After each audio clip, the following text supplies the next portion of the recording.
Corona കാലവും Nipah virus ഭീതിയുമൊക്കെ മലയാളികൾ നേരിട്ട് വളരെ കരുത്തോടെ മുന്നോട്ട് പോയി. പക്ഷേ ഇപ്പോൾ കേരളത്തെ ഭയത്തിൽ ആഴ്ത്തുന്നത് മറ്റൊന്നാണ്: അമീബിക് മസ്തിഷ്ക ജ്വരം.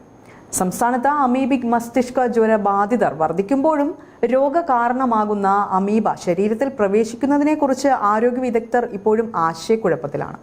വെള്ളത്തിലുള്ള അമീബ മൂക്കിലൂടെയാണ് തലച്ചോറിൽ പ്രവേശിക്കുന്നതെന്നാണ് പൊതുവിലായുള്ള ധാരണ. നൈഗ്ലേരിയയാണ് ഇങ്ങനെ തലച്ചോറിലെത്തുന്നത്. എന്നാൽ അഗാന്തമീബ, ബാലമുത്തിയ എന്നീ അമീബകൾ ശ്വാസകോശം, മുറിവ് എന്നിവയിലൂടെ തലച്ചോറിൽ പ്രവേശിക്കാമെന്ന വിവിധ രാജ്യങ്ങളിലെ ഗവേഷണ സ്ഥാപനങ്ങൾ കണ്ടെത്തിയിരിക്കുകയാണ്.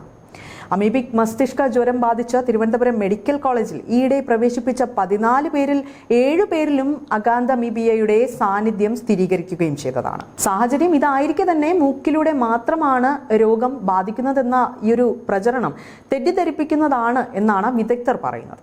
വെള്ളത്തിൽ ഇറങ്ങുന്നവരുടെ ശരീരത്തിലെ തിരിച്ചറിയാൻ പോലും ആകാത്ത മുറിവിലൂടെയാകും അമീബ തലച്ചോറിലെത്താൻ സാധ്യത. നിർമ്മാണ പ്രവർത്തനം നടക്കുന്ന സ്ഥലങ്ങളിലടക്കം പൊടിയിലും അമീബയുണ്ടായേക്കാം. ഇത് ശ്വാസകോശത്തിലെത്തി സജീവമല്ലാതെ തുടരുകയും പിന്നീട് രക്തത്തിലൂടെ തലച്ചോറിലെത്തുകയും ചെയ്യും. മുങ്ങിക്കുളിച്ച് ഏതാനും ദിവസങ്ങൾക്കകം രോഗം ബാധിച്ചാൽ കാരണം നൈഗ്ലേരിയയാണെന്ന് തീർത്ത് പറയാനും സാധിക്കുന്നതല്ല. മാസങ്ങൾക്ക് മുൻപ് രോഗിയുടെ ശരീരത്തിൽ അഗാന്തമീബയോ ബാലമുത്തിയയോ പ്രവേശിച്ചിട്ടുണ്ടോ എന്നാണ് ഡോക്ടർമാർ ചോദിക്കുന്നത്. കിണറും ശുചിമുറിയുടെ ടാങ്കും അടുത്തടുത്തുണ്ടാകുന്നതും വിവിധ മാലിന്യങ്ങൾ തുറന്നുവിടുന്നതുമാണ് അമീബയുടെ വളർച്ചയ്ക്ക് അനുകൂല സാഹചര്യം ഒരുക്കുന്നതെന്നും ഡോക്ടർമാർ പറയുന്നുണ്ട്. വലിയ അകലമില്ലെങ്കിൽ ശുചിമുറി ടാങ്കിലെ മാലിന്യത്തിലുള്ള ബാക്ടീരിയകൾ കിണറ്റിലേക്ക് എത്തും.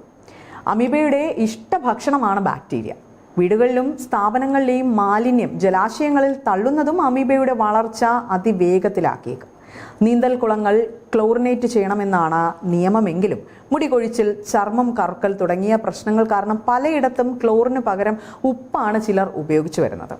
ഈ വെള്ളത്തിൽ അമീബ നിലനിൽക്കുകയും ചെയ്യും. കടൽ വെള്ളത്തിൽ നൈഗ്ലേരിയ നിലനിൽക്കില്ല എങ്കിലും ചെറിയ തോതിൽ അഗാന്തമീബ വളരുമെന്നും പഠനങ്ങളിൽ ഇതോടൊപ്പം തന്നെ കണ്ടെത്തിയും കഴിഞ്ഞു.